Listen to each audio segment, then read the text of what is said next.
A show of unity from Europe's main right-wing populist parties. Many of them face important elections in the course of this year.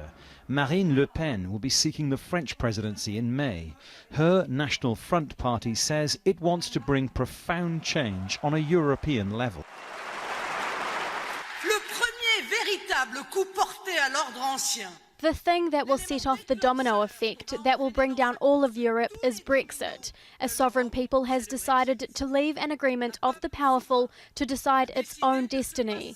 The second blow came shortly afterwards, and that was the election of Mr. Trump to the presidency of the United States, putting the friends of neoliberalism in an even more difficult situation. If that's correct, then these leaders will have to find ways to turn it to their advantage. Like Trump, they have appealed to people who feel abandoned by mainstream politicians, in France, Germany and the Netherlands particularly.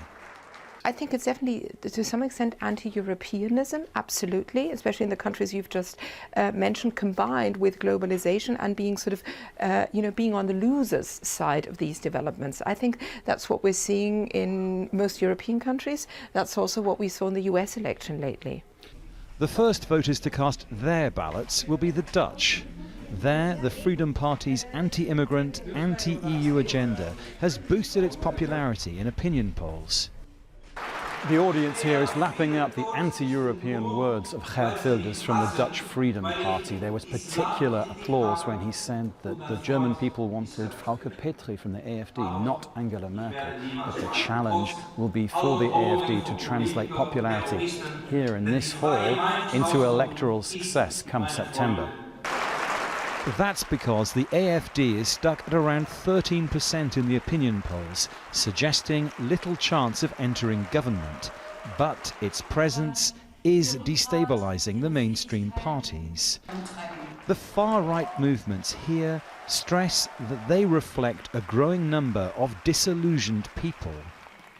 Not everyone agrees. Thousands of opponents of the far-right marched through Koblenz, claiming they are more representative of the majority view.